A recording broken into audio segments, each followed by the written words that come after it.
अर्शद, जब मैं आपसे पूछती हूँ आपको क्या क्या शॉर्टफॉल्स दिखते हैं यहाँ पे? उस लेवल की मेरे ख्याल में कोई कोच नहीं है जो पाकिस्तान में मुझे ट्रेनिंग करवा सके। ये हमारी गेम है, हमें ये पता है बाहर से कोच वो आएगा जिसको पाकिस्तान गवर्नमेंट अफोर्ड नहीं कर सकती। 1500 2000 पाउंड की होगी, ज्यादा से ज्यादा 5000 पाउंड की होगी यार। मतलब एक मुल्क को एक पोटेंशियल ओलंपिक मेडल विनर आता है, आप उसके लिए चंद हजार पाउंड खर्चने को तैयार नहीं। तो Arshad Nadeem all the way he is getting support from India, जहां हम शर्माते नहीं है बोलते हुए कि इंडिया ने हमको नुकसान पहुंचाया, फायदा नहीं किया, फला नहीं किया, कंप्लेन करते रहते हैं। जिस तरह अर्शद ने अभी मेंशन किया, नीरज चोपड़ा की हम बात करते हैं। बड़ा जिस वक्त नीरज चोपड़ा ने ओलंपिक्स में गोल्ड मेडल जीता, उस वक्त बड़े पुरज़म हो गए थे हम भी कि हम अब अर्शद के लिए बैकिंग करेंगे और अर्शद को सारी फैसिलिटीज फराहम करेंगे, हर चीज अवेलेबल होगी। मगर जब हम कंपैरिजन देखते हैं, हम देखते हैं नीरज चोपड़ा इस वक्त यूएस में बेस्ट फैसिलिटीज पे बैठा हुआ है। हमारे पास जो जेवलिन थ्रोज हैं, क्या हमारे पास वो कार्बन की जेवलिन थ्रोज यहाँ पे मौजूद हैं? हमारे पास ट्रैक जरूर है, बट ट्रैक के अलावा क्या सारी फैसिलिटीज वैसी हैं? लानत है इस स्पोर्ट को चलाने वालों पे, लानत है हर उस पे जो कि इस सारी खबर को जानते और समझते हुए भी, और उनके पास अगर फाइनेंशियल मींस भी है तब भी वो साइलेंट होकर बैठा हुआ है। मतलब शर्म आनी चाहिए। नीरज चोपड़ा भारत के वो एथलीट हैं, सिर्फ भारत ने, सिर्फ इंडिया ने नीरज चोपड़ा के ऊपर लगभग पाकिस्तानी 4 करोड़ रुपए खर्च किए उनकी ट्रेनिंग के ऊपर। बात तो यह है कि बजट डेफिनेटली हम कंपेयर नहीं कर सकते हैं किसी भी दूसरी कंट्री के साथ, स्पेशली इंडिया ने जितना बजट रखा और जितना वो खर्च करे। हमारे पास सारी फैसिलिटीज पाकिस्तान में है, तो फिर अरशद को पाकिस्तान से बाहर भिजवाना, इसके होटल लॉजिस्टिक वगैरह, ये तो काफी एक्सपेंसिव पड़ जाता है। तो भारत में जो अब ये लोग मेडल जीत रहे हैं, वहाँ की खवातीन और वहाँ के ये नौजवान, ये 2010 ऑनवर्ड्स बाकायदा उन्होंने आइडेंटिफाई किया, इनको ट्रेन किया, इन पे इन्वेस्ट किया, अब जाके उसके रिजल्ट्स नजर आ रहे हैं। तो अगर हम आज शुरू करेंगे, ये नहीं कि परसों ही मेडल जीत के ले आएंगे। जो ये शूज पहनता है वो क्या हमने पाकिस्तान में बनाए हैं? जो बेस्ट शूज जो भी वर्ल्ड के, जो भी उससे नीरज चोपड़ा से आप पूछ लें कि उसने कहां से लिए हैं और इसको पूछ लें इसके कहां से आए हैं, एक ही जगह से आए होंगे। अगर आप नीरज चोपड़ा को देखें तो माशाल्लाह भी वो मेरे ख्याल में आउट ऑफ कंट्री, मेरे ख्याल में वो जो जर्मनी का जो बेस्ट कोच है उनके पास वो ट्रेनिंग कर रहा है। तो पाकिस्तानी स्पोर्ट्स एथलीट अरशद नदीम ने नीरज चोपड़ा से मदद मांगी है कि उन्हें एक इंटरनेशनल लेवल का इक्विपमेंट वो मुहैया करवा कर दे। इसके बाद नीरज चोपड़ा ने मीडिया से बात की तो उन्होंने बताया कि जिस तरीके की दशा अरशद नदीम बता रहा है, यानी कि जिस तरीके की दुर्दशा अरशद नदीम ने डिस्क्राइब की है कि उन्हें इंटरनेशनल लेवल का अच्छे स्तर का भाला नहीं मिल रहा, उस पर विश्वास करना कठिन है। क्योंकि अरशद नदीम ने 2022 के कॉमनवेल्थ में गोल्ड मेडल जीता था और 2018 के जकार्ता एशियन गेम में ब्रॉन्ज मेडल हासिल किया था। अगर बात करें नीरज चोपड़ा की तो उन्होंने टॉप पोजीशन हासिल की थी और नीरज चोपड़ा इस समय ओलंपिक और वर्ल्ड चैंपियन है जेवलिन थ्रो। ऐसे में नीरज चोपड़ा जो है, उनका कहना है कि अरशद नदीम अपने देश के स्टार हैं और ऐसे एथलीट के लिए इस बात पर विश्वास कर पा। जब मैं ये बात करती हूँ फैसिलिटीज की, आउटस्टैंडिंग फैसिलिटीज जो कि यूएस में इस वक्त नीरज चोपड़ा जो सारी फैसिलिटीज मिल रही हैं उनको, साथ ही साथ एक जबरदस्त कोच, तो फिर हम क्यों एक्सपेक्ट करते हैं कि नहीं जी अरशद नदीम भी उसी तरह की परफॉर्मेंस करें जब ये सारी चीजें हैं ही नहीं आती? जनरल साहब की बात मुझे जरा क्लियर समझ नहीं आई कि वो क्या कहना चाह रहे हैं कि यहाँ पे सारी फैसिलिटीज है होने के बावजूद फिर क्या प्रॉब्लम है? आई मीन के क्या हमने सिर्फ 1-2 बच्चे ही तैयार करने, अगर खुद से करना है? हमारे पास सारी फैसिलिटीज पाकिस्तान में है, तो फिर अरशद को पाकिस्तान से बाहर भिजवाना, इसके होटल लॉजिस्टिक वगैरह, ये तो काफी एक्सपेंसिव पड़ जाता है।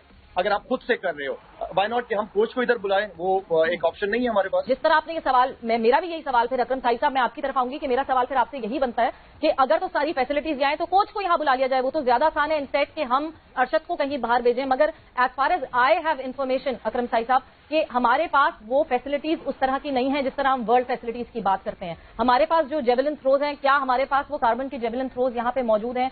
हमारे पास ट्रैक जरूर है, बट ट्रैक के अलावा क्या सारी फैसिलिटीज वैसी हैं? जो ये शूज पहनता है वो क्या हमने पाकिस्तान में बनाए हैं? जो बेस्ट शूज जो भी वर्ल्ड के, जो भी उससे नीरज चोपड़ा से आप पूछ लें कि उसने कहां से लिए हैं और इसको पूछ लें इसके कहां से आए हैं, एक ही जगह से आए होंगे।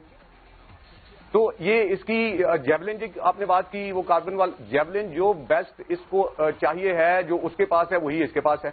अच्छा ये एक्सपर्ट से बात कर रहे हैं। जी सर, आपका पॉइंट ऑफ व्यू है, हमने जी जरा प्लीज चलिए। अच्छा ये हो गया। अब दूसरी बात ये है, सेकंड ये बात आ रही थी कि अच्छा जी तो बाहर से कोच क्यों नहीं यहाँ पे आ सकता, ये क्यों, इसको भिजवाना क्यों जरूरी है? तो नीरज चोपड़ा की आप मिसाल दे रहे हैं, उसका कोच क्यों नहीं आ गया इंडिया में? वो क्यों अमेरिका बैठा हुआ है? उसको क्यों पहले जर्मनी या फिनलैंड भिजवाया गया?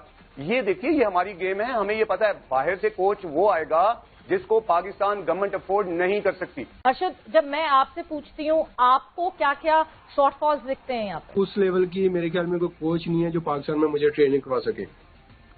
क्योंकि अगर आप नीरज चोपड़ा को देखें तो माशाल्लाह भी वो मेरे ख्याल में 2016 में मैंने पहला कंपटीशन उनके साथ खेला था, तो अभी तक भी वो आउट ऑफ कंट्री, मेरे ख्याल में वो जो जर्मनी का जो बेस्ट कोच है उनके पास वो ट्रेनिंग कर रहा है।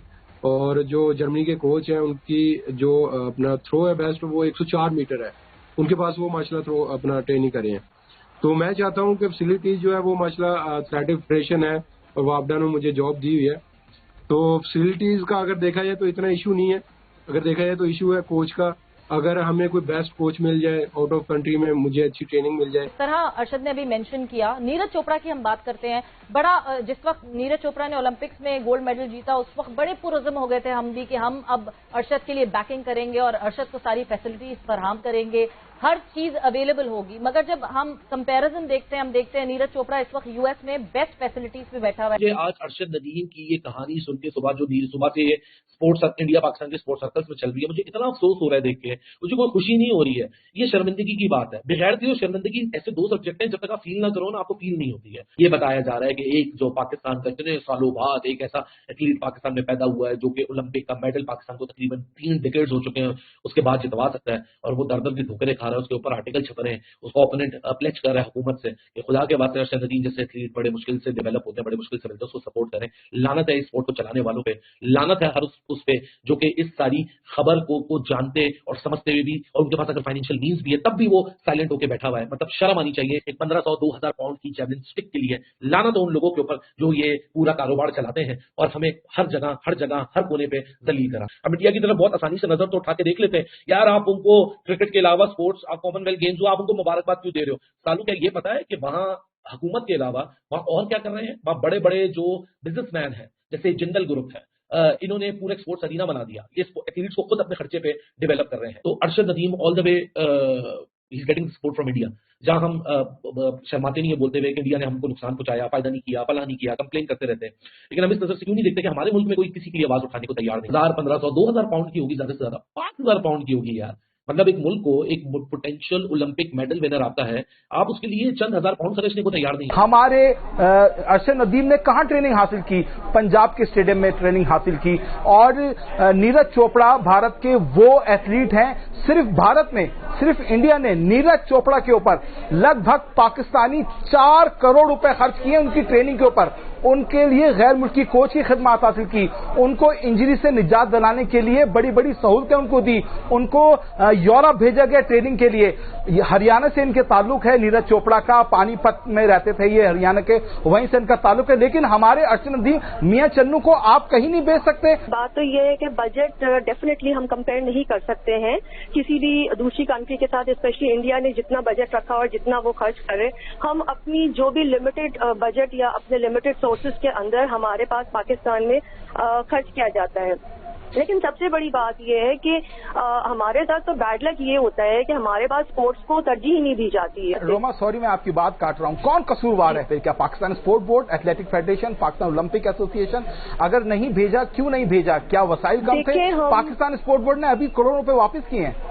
देखिए, हम किसी को भी ब्लेम यहाँ पे नहीं कर सकते हैं, क्योंकि मसला ये है कि हम किसी एक को कहते हैं तो दूसरा कहता है कि जी वो है कसूरवार। जो भी एसोसिएशन, फेडरेशन या गवर्नमेंट लेवल पे जो भी लोग हैं, हम किसी को भी ब्लेम नहीं कर सकते, क्योंकि अपनी अपनी कैपेसिटी में वो क्या कर रहे हैं आज तक की पिक्चर ही क्लियर नहीं हो पाई है। एक दूसरे को क्रेडिट लेने के लिए तो हम सब आगे आ जाते हैं। कठिन है कि उन्हें अच्छे स्तर का इक्विपमेंट या ट्रेनिंग नहीं मिल रही है। जिस तरीके से भारत सरकार मदद करती है, ठीक उसी प्रकार से पाकिस्तान की सरकार को भी इस एथलीट की सहायता करनी चाहिए। इसके अलावा उन्होंने कहा कि जिस तरीके से ब्रांड एम्बेसडर करते हैं बहुत सारे खिलाड़ी, ठीक उसी तरीके से नदीम भी जो है विज्ञापन कर सकते हैं और इससे उन्हें हेल्प हो जाएगी फाइनेंशियली कि वो स्पोर्ट्स इक्विपमेंट अपने मन चाहे स्तर का खरीद सकते हैं और ट्रेनिंग भी वो अफोर्ड कर पाएंगे अगर उनकी सरकार हेल्प करे और नदीम किसी विज्ञापन के साथ काम करे। तो नीरज चोपड़ा ने बताया कि जिस तरीके का उनका स्तर है, नीरज चोपड़ा ने बताया कि जिस तरीके का नदीम का स्तर है, वो अपने देश के स्टार एथलीट है, उन्होंने डेफिनेटली इससे कुछ पैसा भी कमाया होगा। लेकिन इस बात पे विश्वास करना कठिन है कि उन्हें उनके मनपसंद स्तर का जेवलिन नहीं दिया जा रहा। दोस्तों, जिस तरीके की ये खबर सामने आ रही है जेवलिन थ्रोअर को लेकर, क्या ये खिलाड़ी सच बोल रहा है? लेकिन अगर ये सच बोल रहा है तो फिर पाकिस्तान में एक्चुअल में समस्या है। लेकिन अगर ये खिलाड़ी झूठ बोल रहा है, इसका कहना है कि ये चाहता है कि ये विदेश में जाकर ट्रेनिंग ले, यानी कि बहुत सारे खिलाड़ी क्या आम पाकिस्तानी भी चाहते हैं कि वो पाकिस्तान छोड़ के निकल जाए, वो इस डूबती नैया में नहीं रहना चाहते हैं। और मुझे लगता है जेवलिन का खिलाड़ी, ये एथलीट भी कोई न कोई बहाना बना के पाकिस्तान से निकल के भागना चाहता है। कामयाब होगा या नहीं होगा ये हम नहीं जानते, लेकिन जो सिचुएशन इस समय नीरज चोपड़ा ने डिस्क्राइब की है वो लॉजिकल और सटीक होती है अरशद नदीम। तो आपकी क्या राय कमेंट सेक्शन में जरूर लिखिएगा। वीडियो पसंद आए वीडियो को लाइक करें। अभी अगर आपने चैनल को सब्सक्राइब नहीं किया तो चैनल को जरूर से सब्सक्राइब बेल के आइकन पे क्लिक करें ताकि आपको अगली वीडियो की नोटिफिकेशन पहले मिल जाए।